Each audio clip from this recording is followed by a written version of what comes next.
Hey everyone, this is George Couros. Welcome back to another episode of the Innovator's Mindset Podcast. And this is a special episode because I am announcing the release of a new book by Karen Phan and Jennifer Casa-Todd. And you might not know Karen, you might know Jennifer Casa-Todd. She's someone I worked with for years, brilliant educator. But Karen is actually a student, and she's just finishing off graduating from college. But years ago, I approached her about writing a book from the student perspective of what she would actually hope for school. And how I connected with her was basically her teacher had sent me an article that she had written about my book, The Innovator's Mindset. And full disclosure, I was blown away how good she was a writer. I mentioned this in the podcast coming up. I was a little jealous. I've been writing forever, and she was so much better than I was. And so I thought about it because Impress stands for Innovator's Mindset Press, right? So we want to think differently about some of the books that we publish. And I hadn't really seen many books out there regarding the student experience from the viewpoint of a student. And so because of Karen's focus, from a student, and, Jennifer working with her on this process, and Jennifer is really well known for her amplifying of student voice in the work that she does all around the world, we thought this would be a great partnership. So we have a little conversation about the book. I really hope you check it out because we always are saying how much we want to hear from our students and their experience. And this is the book. This is what that is. And it's not just Karen and Jennifer's experience and insights, but they gathered so much information from people all around the world. So this is a very special edition of the Innovator's Mindset Podcast. I'm really excited about the release of this new book. So you can check it out. A full disclosure, this is more about, they wanted to ask me some questions, but you get gets a little know about my perspectives, why this book really is meaningful, why we asked Karen and Jennifer to publish it, but also some of my hopes for school as well. And we just thought this would be a great opportunity. So this is also on their podcast as well. And we just thought we'd collaborate and share this together. So welcome back to this very special edition of the Innovator's Mindset Podcast. Hello, and welcome to the Hopes for School podcast, where we amplify student voice and talk about educational transformation. We are so excited today to have the one and only George Couros with us. George and I have been friends for a long, long time, and he's actually, Impress is publishing or has published Hopes for Schools. So, George, we're so excited to have you. Welcome. Listen, you told me before not to make fun of the intro music. I love it. I was like, why would I make fun of this? I love it. It's like, yay! There you go. Vibe. It feels like a open vibe as you come in. I love it. Oh, awesome. Well, there you go. For people who don't know you, maybe if you could just tell us a little bit about yourself, that would be amazing. Yeah, I was born and raised in a small town called Humboldt, Saskatchewan, Canada, and had an amazing upbringing there. Obviously very close to my family. Amazing teachers, amazing school experience. It's like I always think about how that time was very different from maybe what kids are experiencing in school right now. I remember my mom walked me to kindergarten the first day, and that was the last time she walked me to school. And I was like on my own ever since then, which is like, it's kind of an amazing experience. And I keep close with all my teachers, that, as many teachers as possible. I talk to them still to this day, which is really, really cool. I went to university in Saskatchewan, Canada. For Americans, probably don't know where that is, but wonderful university, had a great experience. Spent about 20-ish years in the Canadian education system. And then, we moved to Orlando, Florida in the last 3 years. And I've done, everything. I trained to become a kindergarten teacher, and I always joke it's like the only thing I've never taught. I taught grade 1 to 12, vice principal, worked in central office, and now I have the opportunity to speak all over the world and work with schools and districts and organizations talking about education. It's really an amazing opportunity because it is not something I even knew existed. It basically something I fell into because one day we started sharing what was going on in our school and people thought it was really interesting. And I think one of my things I'm really passionate about is that what unintentionally happened to me is something I'm really intentionally trying to help, students and, and all staff and all of our learners in our community find what they're really passionate about. So I think that's kind of what I focus on right now. Thanks. And I have to acknowledge, I'm sure anyone who's ever seen us together on a podcast or something knows how much of a mentor you have been for me, not just sort of as I was, going through different phases when I worked at the district level and then I went back to a school, but also as a presenter, how much you have inspired me and continue to inspire me in terms of the way you share a message that's usually very positive. Your favorite line, I want people to think and laugh and maybe cry, or cry, laugh, think. I can't remember the order of that, but you certainly have been an inspiration for me in that regard. And I'm gonna stop you. I'm gonna stop you here. I'm gonna stop you right here. This thing, I so appreciate that you say that, and that means a lot to me. But there is something, Jennifer. You like you know this. I'll say something all the time, right? But I don't spend my time giving feedback to people that don't actually go and make things happen. And that's something that I really appreciate about you, is that you don't just kind of sit back. You've helped so many people. You've really leaned into your own learning. And so I think that's something that you can say, like, I've given you advice, but that is like one minuscule part of the success that you have found and Karen has found. So I just want to make sure that people know that you are the reason you have found success. So I really appreciate all the effort that you put into things. Fair. And thank you so much. I appreciate that. Yes. Well, we're here with Karen, and you actually took a chance on a student and are publishing, or have published, her book. I would love to know a little bit more about how that all came to be. I know I've heard Karen tell it, but I would love to hear about that from your perspective. Yeah, I would actually say it was straight out of jealousy and spite that I've actually asked Karen to write this book, because I have been writing for years and years and years. And then I fell upon a blog post by Karen, who was a student at the time. Like, how is she like so much better of a writer than I am?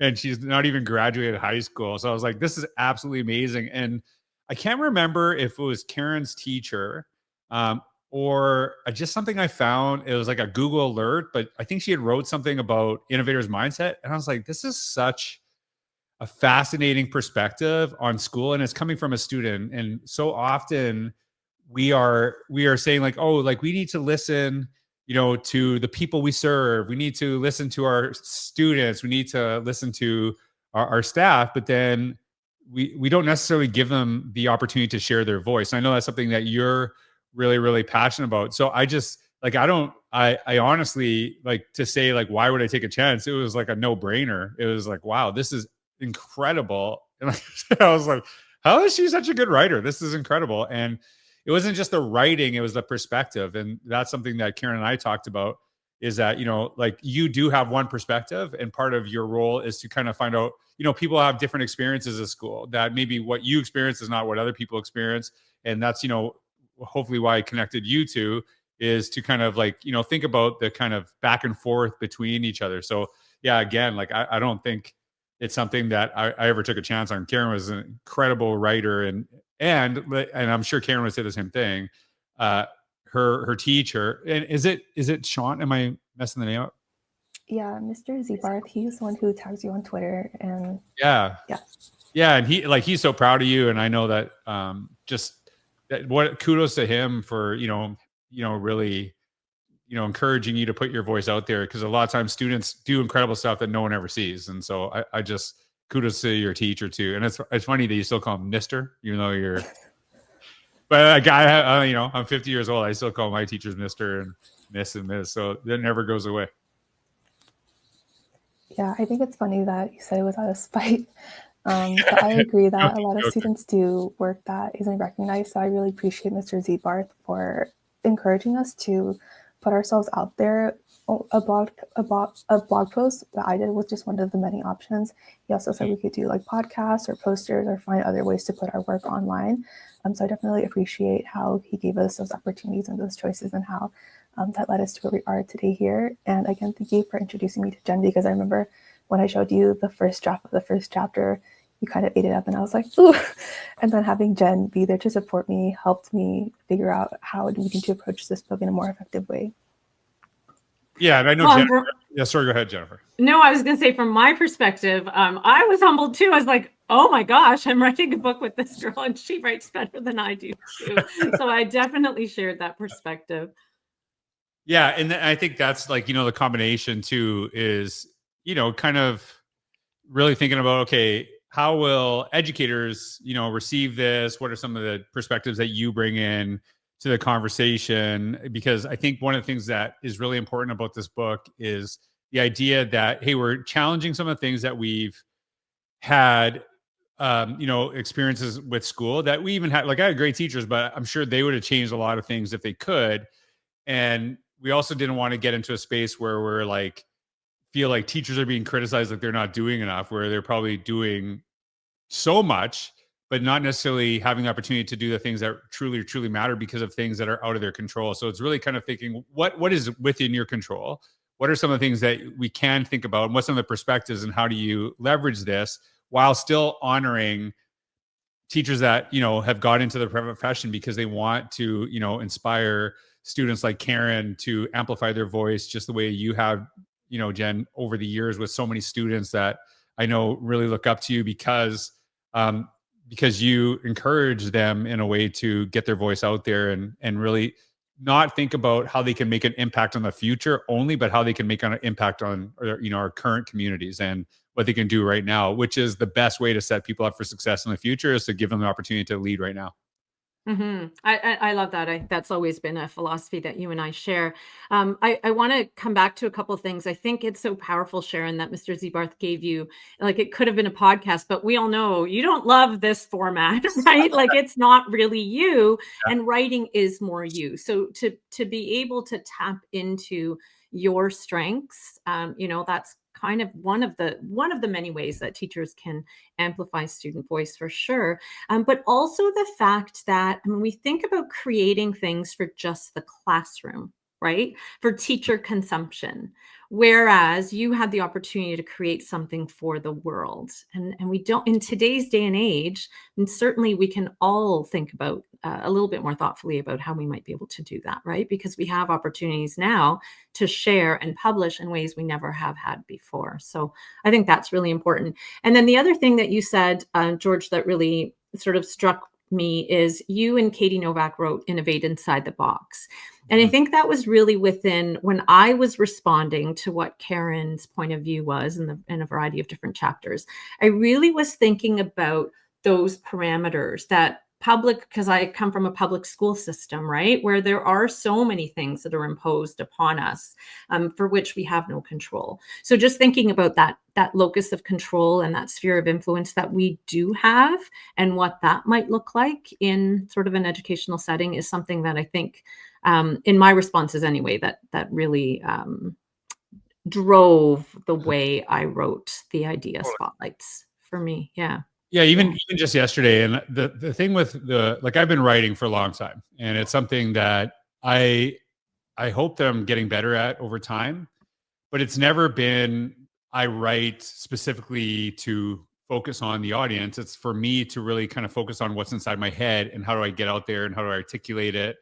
I really think about, I've never done a keynote presentation. I have the opportunity to keynote all over the world without writing about what I talk about first, because that's a way for me to wrestle through those ideas, think about perspectives that I might not have. Like, what will someone challenge me with, right? And one of the things that I actually did, and this is when we're recording this, no one's even read this yet. It's being released over the next couple of days. I actually write an email every week, and it's called 3 Things. I'll just talk about 3 things, but I just didn't have the energy to write it this week. So I actually pulled up ChatGPT and I kind of said, hey, here are the 3 things I'm thinking about. I'm going to dictate it to you. I want you to write this in the style of me, because you have artifacts in my writing. And full disclosure, I said it right at the beginning. Hey, this is actually basically a collaboration with AI. So the ideas are mine, but a lot of the writing. So I would add and subtract. But then I actually wrote a blog post to follow up. And I said, I struggle with this because I learned deeply, but could a student benefit from this because they don't like writing? And that's, and one of the things I said, and just to kind of give a subject, some of our kids are not bad at science. They're bad at writing about their understanding of science.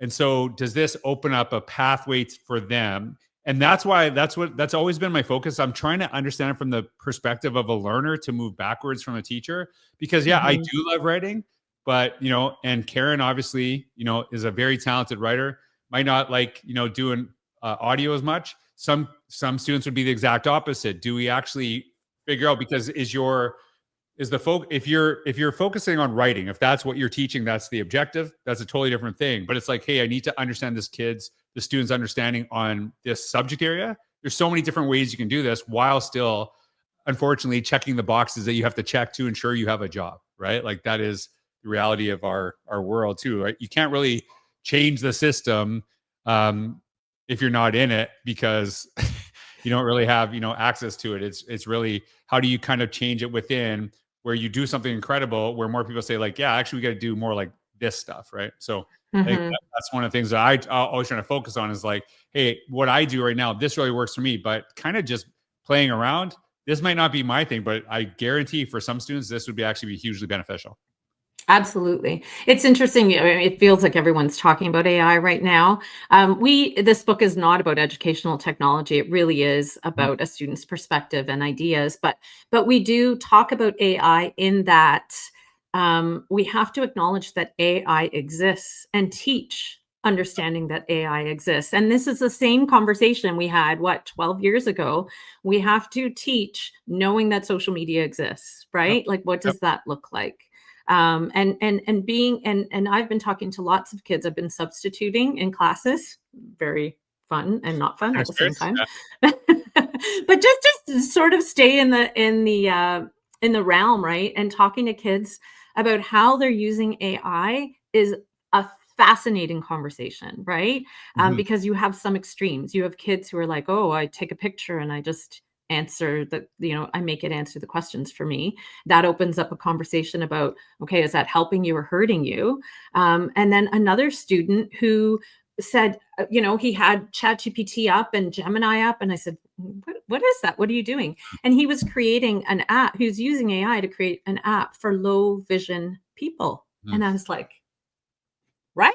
This is what we're seeing. And so leveraging it to the best of our ability in our classrooms, or figuring out how to ensure that our students find success while still learning, making sure that, that learning is authentic is really important. Yeah. And then you have to, that's always been my focus, is really kind of how to play around with this stuff to kind of figure out, how does this benefit? Like, I'll be honest with you, this morning, I did my workout based on a 7-week-day workout that I created through AI, basically saying, here are my goals. Here's what I'm trying to do. Can you create a workout plan that fits into this, right?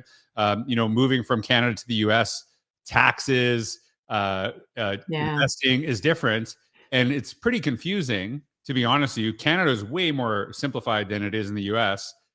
And a lot of people were, trying to explain this to me, and I'm like, I don't understand. So I just said, hey, this is who I am. This is what I do. This is my salary, etc. Can you make an investment strategy for this?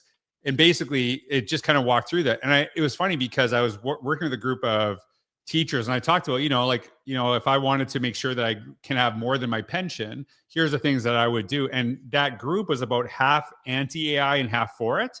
But the second I brought that up about like their own personal benefit to it, they didn't listen to me for the next 30 minutes. They just popped up their computers and started actually doing their financial planning for the year, right? Which was really fascinating. And the thing for me is, if you see a benefit of it on a personal level, you're more likely to teach it. But if you're just focusing on, how do we do this with students, then you're going to have the back, well, why should we, blah, blah, blah. But if you're like, yeah, because then they started seeing, oh, this is not just about cheating on essays. This is actually, thinking about, way to kind of do different stuff. So, and so that to me is really kind of one of the things that I'm focused on, is really, how do I learn from it? Yeah, absolutely. And I keep thinking, like, again, from Karen's perspective in the book, like, how might a disengaged student, when AI exists, what does that look like too, right? Like, really having hard conversations about that. I'm not sure, Karen, if you want to speak to like AI in university where you are now at this moment in time. Have there been any sort of is there a stance at your school around AI use, or not really? Because it's always interesting to me sometimes the gaps or the parallels between our secondary K-12 to our post-secondary Yeah, I think the university-wide, it's kind of like don't plagiarize because academic dishonesty is a big thing. But it's interesting for me because I study computing and I study humanities. In computing, people are a lot more open to using AI because it makes coding a lot easier. You can design. A lot of our tools that we use for designing and coding, they come up with new AI updates like every single week. So people are using it all the time. And it's something that I think professors have understood that you can't stop students from using AI, especially because in the industry, in the computing industry, to the tech industry, we're using those tools more often. So they recognize that it's just practical to have students use them in their own way. It's kind of different in humanities because in humanities, a lot of what you do is you think for yourself and you write for yourself. So I think that in my English classes, there's a little bit more pushback against using it, and you have to, yeah. Yeah, it's funny that you say that because I actually teach a class with UPenn, and it's, you know, teachers talking about universal design for learning. And, you know, over the years, it has evolved, you know, like there's a lot of the same objectives and outcomes of the class. But I really encourage them. I said, listen, I want you to actually use AI in this process, but I want you to be transparent when you use it and to actually, you know, reference it when you're doing this. And so and here are some ways that I've done that. So because instead of pretending it doesn't exist, it's like, hey, here's for you to leverage it. Just tell me, you know, what is that voice and where's your voice? And like, I should be able to identify your voice because I don't want everyone answering a question with the same, you know, voice or just regurgitating what I'm saying. I want you to actually bring in your own unique perspectives. And, you know, when you teach a graduate degree course, you have to understand that there are all different levels or all different positions of people taking that. And I really encourage them and say, listen, your role is to actually take the content and make it applicable to what you do today or what you want to do in the future. So if I'm getting everyone to say the exact same thing, no matter your role, then it's not really a beneficial class to you. But if I can actually get it to you where you say, hey, this I'm not doing this class plus my job. It's actually, how are you using this class to really bring out the best in your job? That's like, to me, a way easier way to see it because it's less. I know it's weird. It says it's less time, but it's more purposeful, right? So that's what I really kind of encourage them to leverage the content and the things that we're talking about. But, you know, like, think about how you would use this.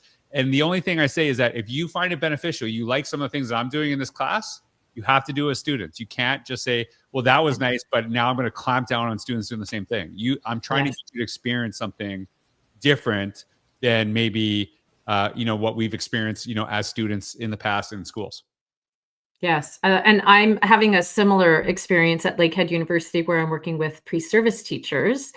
They're in placement the first time in their lives, and they have, you know, if they're in elementary school, they have, you know, they're prepping for 7 different classes and they have to send me all their lesson plans. So we really talked about how might you use AI to support you to differentiate instruction, because that's something that they need to do. How might you use it to amplify student voice or give students more choice? They tend to, not all of them, despite my modeling, teach the way they learned, right? How they were taught in school. And so using AI to interrupt that has been really, really positive for me. Let's move on to the next question. And that is, you have spoken all around the world to a variety of different teachers. You've been in millions of schools, maybe not millions, but definitely thousands of schools.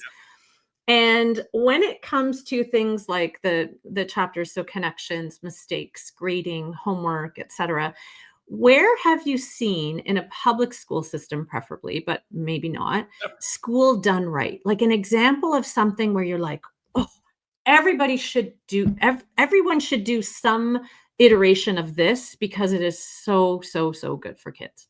Yeah, there's 2 that come to my mind right away, and they're ones that I'm currently, you know, have some connection to. One is Forney ISD in Forney, Texas, public school system. And if you look up you can look it up. It's called the OC.net. And OC stands for Opportunities Central, not Orange County. Karen, I know that because when I heard the OC, I'm like, are you talking like the TV show? So the OC, but it is a really fascinating space. it's for lack of a better term. And I've been there several times. I could not explain it. I cannot do it justice. You have to go see it. Like there's nothing they can show you that would actually do it justice. But basically it's for kind of a simplified explanation. It's a mall, and the mall has different businesses. It has different groups, but it's connected with a high school.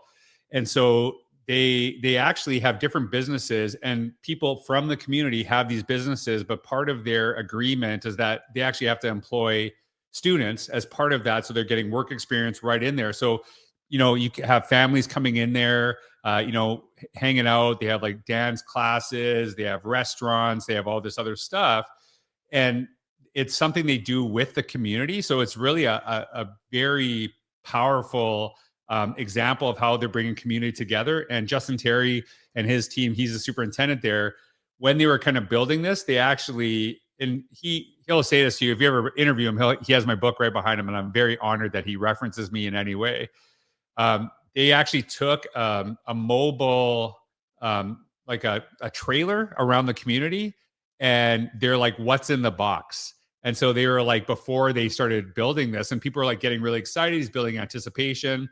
So it's a real source of pride because it's community. And it's kind of an interesting thing. And I hope I'm not being offensive here. It's a mall, and you see 17-year-old kids walking around there all the time. And they are the nicest 17-year-olds I've ever seen walking around a mall, because it's the school. There's a connection, and they have like nursing programs. They have, just different types of things. They actually have a preschool, but the preschool built in there is to really focus on where they want to go, like what they want to create. And so that's something that is really, really powerful. And public school is not a private school. And the whole contention is that, listen, we know we have certain constraints you have to work within, but we can do this. And one of the things that I really appreciate about the team, a lot of places are coming there saying, how do we replicate this? He's like, no. You have to look at what do you need in your community, and what are some elements of this, but you can't just do what we did. And it's not because he doesn't want them to copy them. He's saying it's not going to work if you just try to carbon copy without really bringing in your community and bringing people together, talking about what is needed, what is necessary. And so that's a really fascinating thing. Comac Schools in Long Island, really amazing team. And I've got to work with them and see some of the work that they're doing. They actually have, they're setting up this year, and they're having schools of. So and again, I'm like a third party on the outside, so they would give you a much better explanation than I would give you about this. So they have, like, for example, schools of business, schools of medicine, whatever. So you still take your regular classes, but you can kind of go into almost a pre-training towards like a college degree or whatever. So you get to kind of experience some of those things. So there's certain classes that everyone takes, but then if you want to go into the school of business, there are specific classes to that, and they actually act as, credits for. And again, I'm giving this as a third party. They give credit to go into college and stuff like this. And one of the things that I was listening to them speak about it is they really wanted students to walk out of there kind of having an idea of what they might want to do in the future, or what they don't want to do, if that makes sense, right? Like if you wouldn't want to go into education, you're 2 years in and go, oh, I hate this, but I put in 2 years. So now what do I do? Right. So they're getting that experience, again, public school. And it's just really kind of an interesting way to look at stuff. And the community is very involved in it. They're very excited about this. And one of the things that I appreciate very specifically, they're really focusing on all of their students, not only just being financially literate, but financially fluent, and thinking about, basically compounding their money over time, what that looks like, how they can make money work for them. So that is something that, it's like amazing to see these schools. They're very near and dear to my heart, because they're doing just really thinking differently, but also they have budget constraints. They have, standardized testing. They have all this other stuff, but they're still identifying we can really do incredible things, but we just have to think differently about how we approach this. So when you say that, those are two of the schools that come to my mind. But I could do 5 hours on this of like incredible schools I've connected with over the years doing this type of stuff. I think both of those schools sound really cool, especially when you talk about what they're doing to prepare their students for college and finances.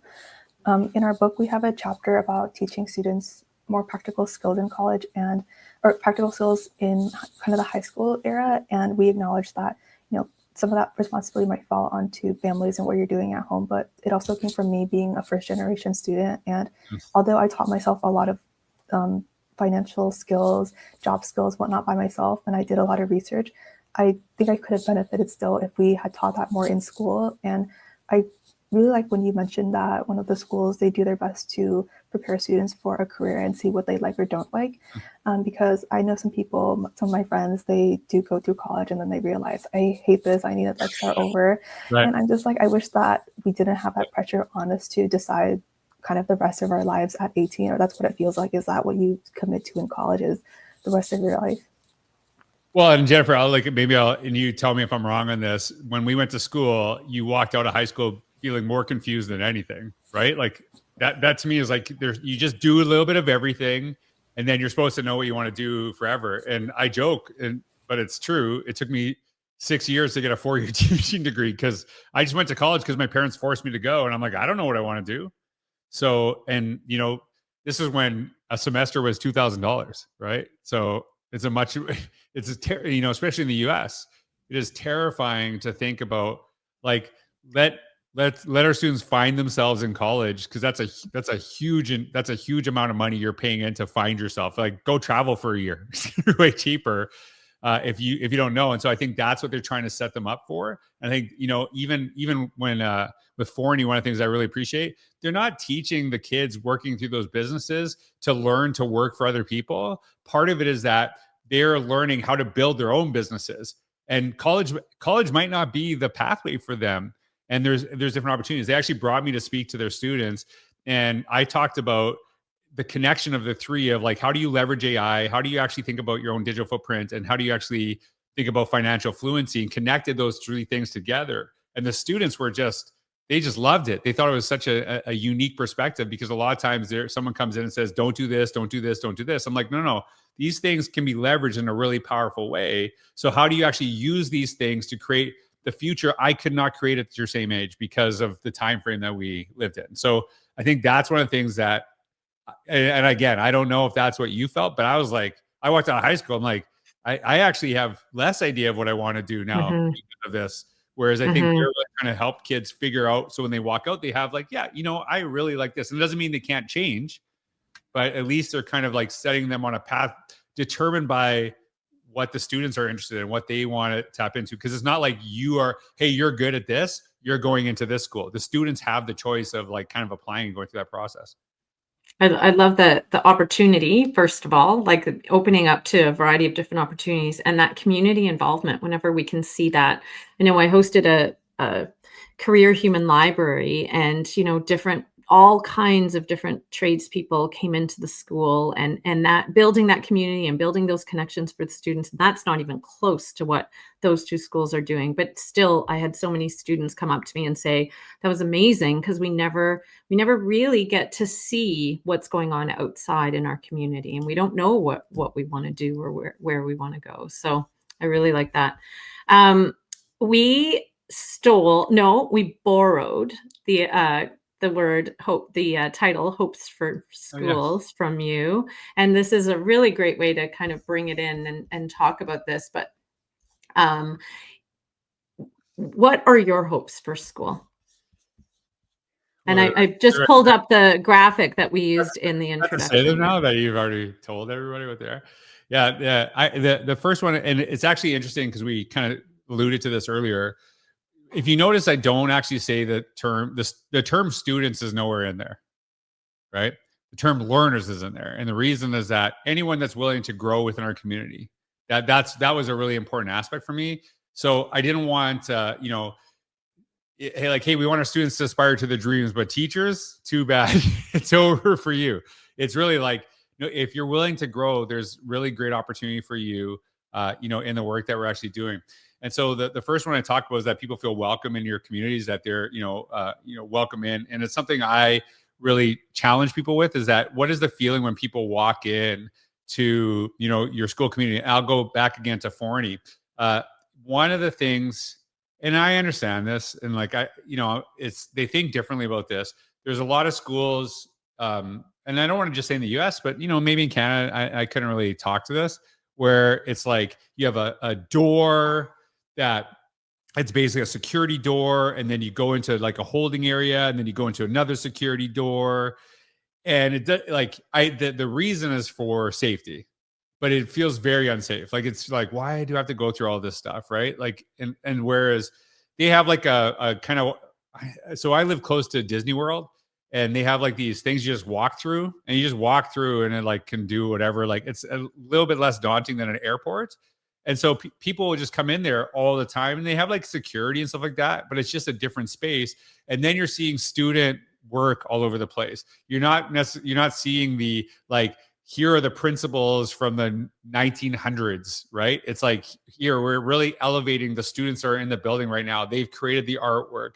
They're creating this, so they see themselves on the walls. That to me is kind of a really important environment. I know I joked about your music, but like the music coming into this podcast is like a good vibe, and it's like that too. So like I always think about, when I'm doing, for example, professional learning sessions, am I playing slow jazz to make people fall asleep, or am I playing something that gets them excited about being there? The next one I talk about is this idea of focusing on the strengths and passions of each learner. That kind of goes back to the COMAC idea. They're not saying like, hey, you suck at this, so you need more work in this. They're like, hey, what are you really interested in? What lights you up in the morning? And when I talk about that, a lot of people kind of like, well, what about their weaknesses? The thing is that if you actually have confidence in the work that you're doing and you feel valued, you're more likely to work on your weaknesses. But if you're just hearing constantly what you're not good at, then you kind of lower that as well. And then the last one, learners feel their contributions are necessary to the success of the class and the school as a whole. Going back to those two schools that I mentioned, they're seeing themselves up there. They're doing so much. The conversation I had with the students on that one day with Forney ISD, then I did a follow-up with community members, and not only community members that their kids go to the school, but the business community and people that, because they hugely benefit from a really passionate and intelligent community. So they know that this is like, hey, this is going to help us all through this process. So they don't just like, hey, here's what we're doing. They actually say, hey, where do you see us going? What would most benefit you? How do you bring it? And so when their plans and they build the OC and they have, COMAC does the schools of, people in the community see their fingerprints all over the place, which makes them want it to be more successful, right? Like if I had no say, I don't really care if you succeed or fail. But if it's like you have my input and I see like, hey, I actually added that, I want this, and now I become an advocate. So that to me is something, it's interesting because I think it's something, I don't know, I don't want to say we lost, but we haven't emphasized. Whereas when I grew up, and I mentioned this right at the beginning, I was very proud to grow up in Humboldt, Saskatchewan, because, my family was very close with the school. We used to like cater, lunches and stuff like that. And I know it's a very different time. If I got in trouble in school, I was terrified to go home because I knew if I was going to phone call. And it's like, now it's like the opposite. Like it's like people are scared to call home because they don't know what the parents are going to do. I was like, grew up in a different time, right? I was going to get it in two places. That was kind of the thing. And so they're really emphasizing the importance of community adding to this space, and it's actually elevating the community, because the community's got to like keep up with stuff. You got to keep up with trends. And they're like, we want our kids to be successful. And what we used to do, there's some elements of that are still really, really important, but there's also some things that we have to evolve and adjust to. And that's where they see themselves working together. So they're all learning, but they're all contributing. So those are kind of my hopes in a nutshell, just highlighting those two schools I mentioned earlier. That's awesome. And so much of what you've written here, feeling valued, feeling like you have contributions, they really do permeate the entire book, I think. So we really appreciate that you shared that stance. It's funny when you said about like all three of us are first generation Canadian or American. So Yep. I think Karen and I could very much see that same or feel that same sense of, you'd be in trouble. Parents, of who are immigrants seem to have very similar. School should always be central to community. I do not care the generation. Agreed. That to me is like, that was like, I grew up in that, and it was a very important part of, it wasn't just a important part of our house. It was an important part of our town. It was an important part of where we grew up. And, it was people, teachers were rock stars when you walked out, because, they just did so much for the community, and we just appreciate it. And that's why I stayed connected with them. And they still, what I love about it, so many of the teachers that I used to have, they message me congratulating me on stuff to this day, which is amazing, right? So love that. Yeah. Awesome. All right. Well, as we wrap up, two questions. What are you currently reading, and what are you currently watching? Well, I'm watching sports because it's playoffs in basketball and hockey. So I really, I don't have any time for anything other than that. So I'm a big Orlando Magic fan ever since I moved here. Our dog is named after one of the players, Jalen Suggs. Our dog is named Suggs. But we're like big Magic fans here. They lost out in the first round, but I like to watch and see that. It's, it's kind of like interesting, drama. This is actually a book. It's funny because I brought up some of my highlights from it, and it's totally going to be aligned with your book and what's coming out. It's called Super Agency: What Could Possibly Go Right with Our AI Future. And the quote that resonated with me that I highlighted is, "You'll never get the future you want by simply by prohibiting the future you don't want," which I feel is happening, is like, hey, don't do this, don't do this. I'm like, but they're still going to walk out, and then they're going to be exposed to this stuff. It's actually, how do we help students see the potential benefits of this? I know that's something that both of you are very excited about. So that's one of the books that I'm reading right now. And, I'm trying to figure it out. It's kind of interesting because there's like two types of books I'm reading right now about like AI and the future of education and the future of learning, and stoicism, like anything that has to do with and my focus right now is actually, how do we connect the two? Because like, if something has been brilliant for all of eternity, it probably is still going to be brilliant right now. So it's not like, oh, now we're way smarter than the ancient philosophers. It's like, hey, the ancient philosophers probably knew something, how to deal with change, how to leverage learning, things like that. How do we take those ideas and actually help them use those things to guide us into the future? That's awesome. So I'll grab both of that book from you, and the one about stoicism even as well, for our show notes when I figure out how to create show notes, but that's on my list.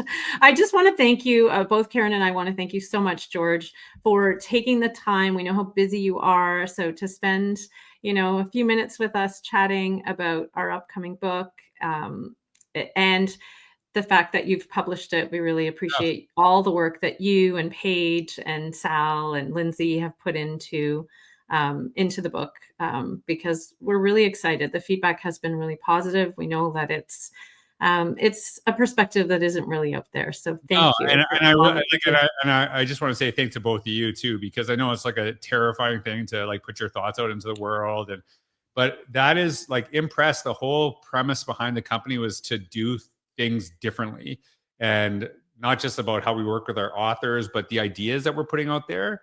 And, again, we're always saying the importance of student voice, but then we're not seeing anything from students. So I hope, people that are listening to this, that are, this is a, we want to hear from students. Here's a great opportunity of like someone who went through the experience, a teacher kind of working back and forth with them, and, what can you benefit from? And I think the thing that was really important for me, I don't think, no offense to either of you, because this is something I believe about myself, I don't think you're going to give like, if you do these things, everything will be fixed. The hope is like, hey, here are things that matter to me. How do you apply them in your own context? How do you make them your own? Because so often we're looking for the answer from someone else, but it's actually in our own communities. It's, within, and it's really kind of bring that out. So I think that's what both of you are inspiring in your work, which is why we're really excited to have this published and sent out to the world. Thank you. That's amazing. And to those of you watching or those of you listening, thank you for taking the time. We'll see you next time.